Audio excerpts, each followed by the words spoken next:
So, Inbo, would you describe what band has meant to you here at 4 Points? So, 4 Points Middle School Band, it has been very, I gotta say, it's my favorite subject, and it's like, because first, when I came here, I didn't like band, because I started slowly, and then I was very, not bad, but I was behind others, so I didn't like it. I didn't like band. I was like thinking like, why choose band? I should choose like choir or theater.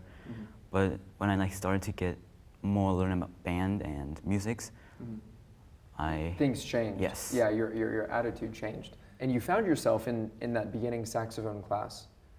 And as you said, you were a little behind. Can you talk to me about the process of being a little behind at first, and then kind of what changed? What habits did you do? So, well, I wanted to be, better than right then.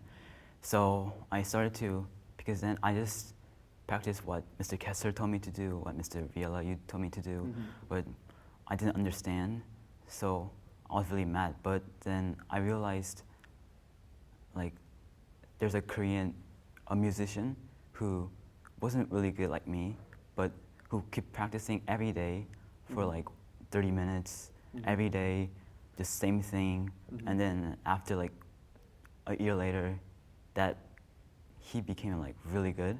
So I was really inspired by that. So I started to do the same thing. I practice every day. Yeah. You did. Yeah. You did, and you're now as a seventh grader, the second bari sax in a very competitive region. Yes. Your story is so fascinating because it's the story of someone who did start off slow, and I remember trying to place you on an instrument. I would put the trumpet in front of you and nothing would happen. Yes. I put the trombone in front of you, nothing would happen. I put the saxophone in front of you and nothing happened. Yeah. The flute in front of you, nothing happened. And that's not your fault. It's just the state that we were in at that time of the year. Yes.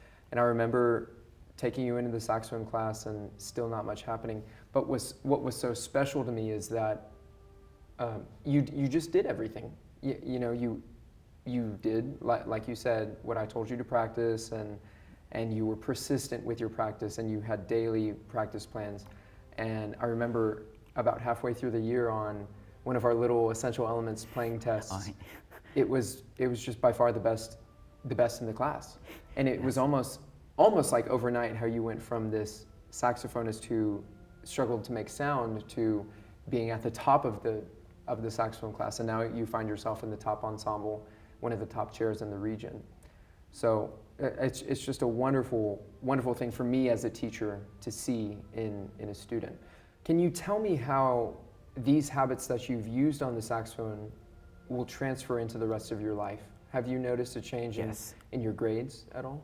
So, well, first, like, I just didn't give up, just practicing. I just keep going, and then when I was doing that, it just naturally, when I was having a hard time on my homeworks, I just keep doing it. I just keep figuring out, keep thinking, and everything what I did, I just didn't give up. Like when I was playing soccer with my brother, even though he was taller and bigger, I still didn't give up. I just keep. You were persistent. You just kept at it. Wonderful. I don't know what you will do in the future. You may not know either. You certainly don't have to know right now, but I think the skills that you've exhibited, particularly just persistence, I think are going to take you a very long way in whatever you choose to do.